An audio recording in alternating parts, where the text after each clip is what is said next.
ಅಲ್ವಾ, Vilasini hobbies channel ಇತ್ತು. ಅದನ್ನು ನಾನು ಹೇಗೆ ಕಳ್ಕೊಂಡೆ ಅಂತ ಹೇಳ್ತೀನಿ. ಈ ವಿಡಿಯೋ ಕೆಲವೊಬ್ಬರು ಅಂದರೆ ಚಾನಲ್ ಇದ್ದವರಿಗೆ ಯೂಸ್ ಆಗ್ಬೋದು. ಹಾಗೆ ಇದು ನೀವು ಸ್ವಲ್ಪ ತಿಳ್ಕೊಳ್ಳಿ, ಚಾನಲ್ ಇದ್ದವರು ಹೇಗೆಲ್ಲ ಕಳೆದು ಹೋಗ್ಬೋದು ಚಾನಲ್ಲು ಅಂತ ಗೊತ್ತಾಗಬೇಕಲ್ವ. ಅದಕ್ಕೆ ಈ ವಿಡಿಯೋ ಮಾಡ್ತಾ ಇದ್ದೀನಿ. ನಮ್ಮದು ವಿಲಾಸಿನಿ ಹಾಬೀಸ್ ಚಾನಲ್ ಇತ್ತು, ಮೊನಿಟೈಸೇಷನ್ ಆಗಿತ್ತು ಅಂದಿದ್ದಲ್ವಾ. ಹಾಗೆ ಅದು ಆಗಿ ಒಂದು ಸ್ವಲ್ಪ ಅಂದರೆ ಒಂದು 15-20 ದಿನ ಆಗಿತ್ತು. ಅದು ಏನಾಯಿತು ಗೊತ್ತಾ, ನನ್ನ ಮಗ ಮೊಬೈಲ್ ಬೇಕು ಅಂತ ಹಠ ಮಾಡ್ತಾ ಇದ್ದ. ಅವನಿಗೆ ಇನ್ನೊಂದು ಮೊಬೈಲು ಕೊಟ್ಟಿದ್ರು ಚಿಕ್ಕದು, ಅದನ್ನು ಏನು ಹಾಳಾಗೋಯ್ತು. ಅದು ಚಾರ್ಜ್ ಎಲ್ಲ ನಿಲ್ಲಲ್ಲ, ಚಾರ್ಜ್ಗೆ ಹಾಕಿದರೆ ಚಾರ್ಜೇ ತಗೊಳ್ಳಲ್ಲ, ಹೀಗೆಲ್ಲ ಆಯ್ತಲ್ವ. ನಂದು ಈ ಮೊಬೈಲ್ಗೆ ತುಂಬ ಅಂದರೆ ತುಂಬ ತ್ರಾಸು ಕೊಡ್ತಾ ಇದ್ನಲ್ವ. ನಾನು ಏನು ಮಾಡಿದೆ ಗೊತ್ತಾ, ನಮ್ಮದು ಮನೆ ಮೇಲೆ ರ್ಯಾಕ್ಸ್ ಇದೆ ಅಲ್ವಾ, ಆ ರ್ಯಾಕ್ಸ್ ಮೇಲೆ ಕೆಲಸ ಮಾಡ್ತಾ ಇಟ್ಟುಬಿಟ್ಟೆ. ಅಲ್ಲಿ ಇವನು ತಗೊಳ್ತಾನೆ ಅಂತ ಇಟ್ಟೆ. ನಂತರ ಅವನು ಆಟ ಆಡಲಿಕ್ಕೆ ಹೋದ. ನಂತರ ಏನಾಯಿತು ಗೊತ್ತಾ, ನಾನು ಹೀಗೆ ತೆಗಿತಾ ಹೋದೆ. ನನಗದು ಕೆಲಸದ ಗಡಿಬಿಡಿಯಲ್ಲಿ ಇಟ್ಟಿರೋದು, ಇಲ್ಲೇ ಇಟ್ಟಿದ್ದೀನಿ ಅಂತ ಗೊತ್ತಿಲ್ಲ. ನಾನು ಈ ಕಡೆಯಿಂದ ಹೀಗೆ ಹುಡ್ತಾ ಹೋದ್ನಲ್ವ. ಅದು ಏನಾಯಿತು ಗೊತ್ತಾ, ಹೀಗೆ ಗಡಿಬಿಡಿಯಲ್ಲಿ ಹುಡ್ತಾ ಹೋದಾಗ ಅದು ಹೀಗೆ ಬಿದ್ದು ಬಿಡ್ತು. ಅಂದರೆ ಆ ರ್ಯಾಕ್ಸು ಸೈಡ್ ಇತ್ತಲ್ವ, ಅದು ಹೀಗೆ ಬಿದ್ದ ನಂತರ ಏನಾಯಿತು, ಅದು ಮೇಲೆ ಅಂದರೆ 7 ಫುಟ್ ಮೇಲೆ ಇರುತ್ತೆ ಅಲ್ವಾ, 7 ಫುಟ್ ಮೇಲೆ ಇರುತ್ತೆ. ಅಲ್ಲಿಂದ ಬಿದ್ದಾಗ ಅದ್ರದ್ದು ಒಳಗೊಂದು ಮದರ್ ಬೋರ್ಡ್ ಎಲ್ಲ ಸ್ವಲ್ಪ ಹಾಳಾಗಿತ್ತು. ನಂತರ ಮೊಬೈಲ್ ಅಂದರೆ ಗೊತ್ತಲ್ವಾ, ನೀರಲ್ಲಿ ಬಿದ್ದರೂ ಹೋಯ್ತು. ಬೀಳಲಿಕ್ಕೆಲ್ಲ ಕೊಡಲೇಬಾರ್ದಲ್ವ ಮೊಬೈಲು. ಒಂದು ಅಂದರೆ ತಮ್ಮಂದೇ ಮೊಬೈಲು ಹೀಗೆ ಓಮಿನಿ ಮೇಲೆ ಇರತ್ತಲ್ವ, ಅದು ಎಷ್ಟು ಹತ್ರ ಇರುತ್ತೆ, 5-6 ಫುಟ್ಟು. ಅದನ್ನು ತೊಳೆಯುವಾಗಲೂ ಹಾಗೆ ಬಿದ್ದು ಹೋಗ್ಬಿಟ್ಟಿತ್ತು. ಆ ರೀತಿ ಇರುತ್ತೆ. ಎಷ್ಟೋ ಮೊಬೈಲು ಇದೇ ರೀತಿಯಲ್ಲಿ ಹಾಳಾಗಿರೋದೇ, ಅಂದರೆ ಮೇಲಿಂದ ಬಿದ್ದು ಹಾಳಾಗಿರೋದು, ನೀರಿಂದ ಬಿದ್ದು ಹಾಳಾಗಿರೋದು ಇದೆ. ಯಾವುದೇ ಮೊಬೈಲ್ ಆಗಿದ್ರೂ ಕೂಡ ಬಿದ್ದು ಬಿಟ್ಟರೆ ಹೋಯ್ತು ಅದು ಅಲ್ವಾ. ಅದು ಬಿದ್ದ ನಂತರ ರಿಪೇರಿಗೆ ಹೋದ ಕೂಡಲೇ ಅಲ್ಲಿ ಮೊಬೈಲ್ ಶಾಪಲ್ಲಿ ಏನಂದ್ರು ಗೊತ್ತಾ, ಅದು ಹೋಗಿದೆ, ಸ್ವಲ್ಪ ನೋಡಬೇಕು ಅಂದರು. ಇಟ್ಟುಕೊಂಡ್ರು, ಒಂದಿನ ಇಟ್ಕೊಳ್ತೀನಿ ಅಂತ ನೋಡಿದ್ರು, ಚೆಕ್ ಮಾಡಿ. ನಂತರ ಏನು ಮಾಡಿದ್ರು, ಕಾಲ್ ಮಾಡ್ತೀನಿ ಅಂತ ಹೇಳಿದ್ರು, ನಂಬರ್ ತೊಗೊಂಡ್ರು. ನಾನು ಮನೆಗೆ ಬಂದೆ ಅಲ್ವಾ. ಬಂದ ನಂತರ ಅಲ್ಲಿಂದ ಕಾಲ್ ಮಾಡಿದಾಗ ಮತ್ತೊಂದು ದಿನ ಹೋದಾಗ ಇದು ನೀವು ಫೋಟೋಸ್ ಎಲ್ಲ ನೀವು ಇನ್ನೊಂದು ಮೊಬೈಲಿಗೆ ಹಾಕ್ಕೊಳ್ಳಿ ಅಂತ ಹೇಳಿದ್ರು. ಅಂದರೆ ಅದೆಲ್ಲ ಒಂದ್ಸಲ ತೆಗೆದು ಚೆಕ್ ಮಾಡಬೇಕು. ಒಂದ್ಸಲ ನಿಮ್ಮದು ಜಿಮೇಲ್ ID ಎಲ್ಲ ಹೋಗುತ್ತೆ, ಅದನ್ನು ನೀವು ನೆನ್ಪಿಟ್ಕೊಳ್ಳಿ, ಇಲ್ಲಾಂದ್ರೆ ಬರೆದಿಟ್ಕೊಳ್ಳಿ ಅಂತ ಹೇಳಿದ್ರು. ಇಲ್ಲಾಂದ್ರೆ ನಿಮ್ದು ಇನ್ನೊಂದು ಮೊಬೈಲಿಗೆ ಫೋಟೋಸ್ ಎಲ್ಲ ಕಳಿಸ್ಕೊಳ್ಳಿ ಅಂತ ಹೇಳಿದ್ರು. ನಾನೇನು ಮಾಡಿದೆ, ಆವಾಗ ನಂದು ಇನ್ನೊಂದು ಮೊಬೈಲ್ ಇತ್ತಲ್ವ, ಅಲ್ಲಿ ನಾನು ನಂದು ಫೋಟೋಸು ವಿಡಿಯೋಸ್ ಎಲ್ಲ ಇತ್ತು, ಎಲ್ಲ ಸೆಂಡ್ ಮಾಡಿಕೊಂಡೆ. ಆದಷ್ಟು ಗಡಿಬಿಡಿಗೆ ನನಗೇನು ಮೊಬೈಲ್ ಬೇಕಾಗಿತ್ತು ಅಲ್ವ, ಹಾಗಾಗಿ ನಾನು ಇನ್ನೊಂದು ಮೊಬೈಲಿಗೆ ಹಾಕ್ಕೊಂಡೆ. ನನಗೆ ಜಿಮೇಲ್ ID ನೆನಪಿತ್ತು, ಹಾಗೆ ಪಾಸ್ವರ್ಡು ಕೂಡ ನೆನಪಿದೆ ಅಲ್ವಾ.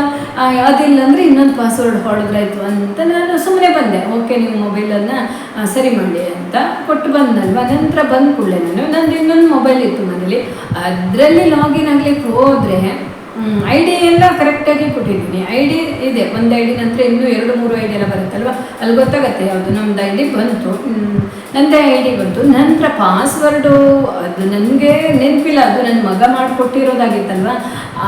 ಅವನು ಪಾಸ್ವರ್ಡ್ ಹಾಕ್ತಾನೆ, ಅದೆಲ್ಲ ಇದು ಅಂತ ಯಾವ್ದು ಹಾಕ್ತಾಯಿದ್ದೆ. ಏನು ಮಾಡಿದರೂ ಓಪನ್ ಆಗಿಲ್ಲ. ಎಷ್ಟು ದಿನ ಟ್ರೈ ಮಾಡಿದ್ರು ಗೊತ್ತಾ, ಏನೇನೋ ಆಯಿತು.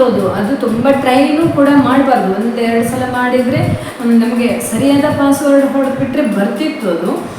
ನಾವು ಅದು ರಾಂಗ್ ಪಾಸ್ವರ್ಡ್ ಹೊಡೆದು ಏನೇನೋ ಆಗಿ ಎಷ್ಟೆಷ್ಟೋ ಸಲ ಪ್ರಯತ್ನ ಮಾಡಿ OTP ಬರೋದು.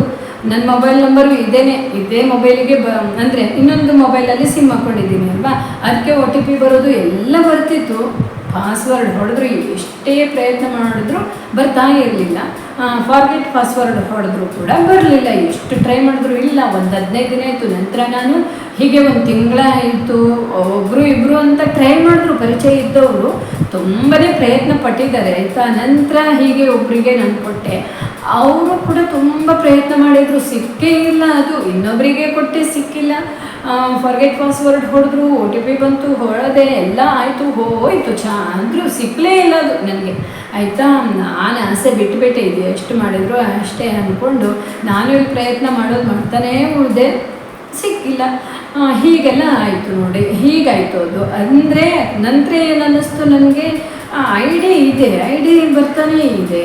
ಚಾನಲ್ ನೋಡಿದರೆ ಇನ್ನೊಂದು ಮೊಬೈಲಿಂದ ನೋಡಿದರೆ ಚಾನಲು ಇದೆ ಅಲ್ವಾ. ನಂತರ ಟ್ರೈ ಮಾಡಿದ್ರು ಇಲ್ಲ, ಪಾಸ್ವರ್ಡ್ ನೆನಪಿಲ್ಲ ಅಂತ ಹೋಯಿತು, ದಿನ ಕಳೀತು. ನಂತರ ಏನಾಯಿತು ಅಂದರೆ ನನಗೆ ಆ ಐಡಿನೇ ಡಿಲೀಟ್ ಆಗಿರ್ಬೋದು. ಅಂದರೆ ಕೆಲವೊಬ್ಬರು ಅಂದರು ನಿಮ್ಮ ಮೊಬೈಲಲ್ಲಿ ಎಲ್ಲವೂ ತೆಗೆದು ಬಿಟ್ರಲ್ವಾ, ಜಿಮೇಲ್ ಐ ಡಿ ಎಲ್ಲ ತೆಗೆದುಬಿಟ್ರು, ಡಿಲೀಟ್ ಆಗಿ ಹೋಯ್ತು ಅದು ಅಂತೆಲ್ಲ ಹೇಳಿದ್ರು. ಮತ್ತು ಅದು ಏನು ಅಂದರೆ ಅದಕ್ಕೆ ಇನ್ನೊಂದು ಆ ಜಿಮೇಲ್ ಐ ಡಿ ಇತ್ತಲ್ವ, ಅದಕ್ಕೆ ಇನ್ನೊಂದು ಜಿಮೇಲ್ ಐ ಡಿಯನ್ನು ಕ್ರಿಯೇಟ್ ಮಾಡಿಕೊಂಡು ಅದಕ್ಕೆ ಲಿಂಕನ್ನು ಕೊಟ್ಕೊಂಡು ಈ ರೀತಿ ಎಲ್ಲ ಮಾಡ್ಕೋಬೇಕು ಅಂತೆಲ್ಲ ಹೇಳಿದರು. ಆವಾಗ ನಾನು ಅದ್ರದ್ದು ಆಸೆಯನ್ನು ಬಿಟ್ಟುಬಿಟ್ಟೆ, ಇದು ಸಿಗಲ್ಲ ನನಗೆ, ಡಿಲೀಟ್ ಆಯಿತು ಅಂತ ತಿಳ್ಕೊಂಡೆ. ಅಂತೂ ನಂತರ ಸಿಕ್ತಪ್ಪ ಅದು. ಯಾಕಂದರೆ ನನಗಂತೂ ತುಂಬ ಖುಷಿ ಇದೆ, ದೇವರ ಆಟ ಅಂತ ಹೇಳ್ಬೋದು. ಆಸೆ ಬಿಟ್ಟಿರೋದು, ಸುಮ್ಮನಿದ್ದೆ ನಾನು 4 ತಿಂಗಳಾಯಿತು 5 ತಿಂಗಳಾಯಿತು, ಹೀಗೆ ಆಸೆ ಬಿಟ್ಕೊಂಡು ಸುಮ್ಮನೆ ಇದ್ದೆ. ಅಂತೂ ನನಗೆ ಸಿಕ್ತು ನೋಡಿ. ಈ ರೀತಿ ಆಯಿತು ನನ್ನ ಮೊಬೈಲು, ಈ ರೀತಿ ಅಂದರೆ ನನ್ನ ಚಾನಲನ್ನು ನಾನು ಈ ರೀತಿಯಲ್ಲಿ ಕಳ್ಕೊಂಡಿರೋದು. ಅಂದರೆ ಚಾನಲು ಇದೆ, ಐ ಡಿನೂ ಕಣ್ಣಿಗೆ ಕಾಣ್ತಾನೇ ಇದೆ, ಚಾನಲು ಕೂಡ ಕಾಣ್ತಾನೇ ಇದೆ, ಆದರೆ ಅದು ನನ್ನ ಕೈಗೆ ಬರ್ತಾ ಇರಲಿಲ್ಲ. ಹೀಗೆ ಆಗಿರೋದು ನೋಡಿ. ನೀವು ಕೂಡ ಹುಷಾರಾಗಿ ಇರಿ. ಒಂದು ಚಾನಲನ್ನು ಓಪನ್ ಮಾಡಿದ್ರಿ ಅಂದರೆ ಒಂದು ಕಡೆ ಪಾಸ್ವರ್ಡು ಬರೆದಿಟ್ಕೋಬೇಕು, ಐ ಡಿನೂ ಕೂಡ ಬರೆದಿಟ್ಕೊಬಿಟ್ರೆ ನಮಗೆ ಯಾವುದೇ ಟೈಮಲ್ಲಾದರೂ ಕೂಡ, ಯಾವುದೇ ಮೊಬೈಲಲ್ಲಾದರೂ ಕೂಡ ಐ ಡಿ ಹೊಡೆದು ನಾವು ಪಾಸ್ವರ್ಡನ್ನು ಹೊಡೆದ್ಬಿಟ್ರೆ ಬಂದುಬಿಡುತ್ತೆ ಅಲ್ವಾ. ಆಗಿರೋದು ಇಷ್ಟೇ. ಇದು ನನ್ನದೇ ಬೇಜವಾಬ್ದಾರಿ ಅಂತ ಹೇಳ್ತೀನಿ. ನನ್ನ ಹಳೆ ಚಾನಲು ಹೀಗೆ ನಾನು ಕಳ್ಕೊಂಡಿರೋದು. 8 ತಿಂಗಳ ಕಳ್ಕೊಂಡಿದ್ದೀನಿ ಅಷ್ಟೇ, ಜೀವನ ಪರ್ಯಂತ ಏನು ಕಳ್ಕೊಳ್ಳಲ್ಲ. 8 ತಿಂಗಳಲ್ಲಿ ನನ್ನಿಂದ ದೂರ ಇತ್ತು ಅಂತ ಹೇಳ್ಬೋದು. ಹಾಗೆ ನಾನು ನನ್ನ ಚಾನಲಿಂದ ದೂರ ಇದ್ದೀನಿ ಅಷ್ಟೇ, ಓಕೆನಾ. ಇಷ್ಟೇ ನನ್ನ ಚಾನಲು ಈ ರೀತಿ ಕಳ್ಕೊಂಡಿರೋದು.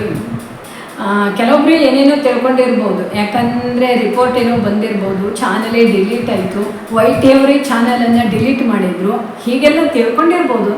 ನನಗದು ಬೇಡ. ಯಾಕಂದರೆ ಇನ್ನೊಬ್ರದ್ದು ಮನಸ್ಥಿತಿ, ಅಂದರೆ ಇನ್ನೊಬ್ಬರ ಮನಸ್ಸಲ್ಲಿ ಏನೇನಿದೆ ಅನ್ನೋದು ನನಗೆ ಬೇಡ. ಯಾಕಂದರೆ ನನಗೆ ಕಿವಿಗೆ ತಗೊಳ್ಳೋದೇ ಇಲ್ಲ. ನಾನು ಯಾವಾಗಲೂ ಇನ್ನೊಬ್ಬರು ಆ ರೀತಿ ಮಾತಾಡುವವರು ಅಂದರೆ ನನಗೆ ಲಕ್ಷ್ಯನೇ ವಹಿಸೋದಿಲ್ಲ. ನನಗೆ ಯಾವಾಗಲೂ ನೇರವಾಗಿ ಇರಬೇಕು.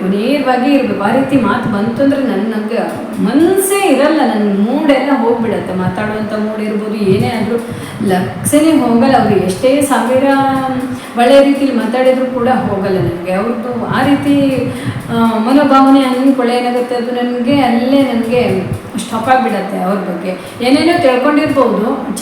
YT ಡಿಲೀಟ್ ಮಾಡಿದ್ದಾರೆ, ಇಲ್ಲಾಂದರೆ ಅಂದರೆ ರಿಪೋರ್ಟ್ ಹೋಗಿರ್ಬೋದು, ಹಾಗೆ ಹೀಗೆ ಅಂತೆಲ್ಲ ತಿಳ್ಕೊಂಡಿರ್ಬೋದು. ಅಂದರೆ ಒಂದು ಚಾನಲ್ ಇಲ್ಲ ಅಂದಮೇಲೆ ಏನೇನೋ ತಿಳ್ಕೊಳ್ಬಹುದು.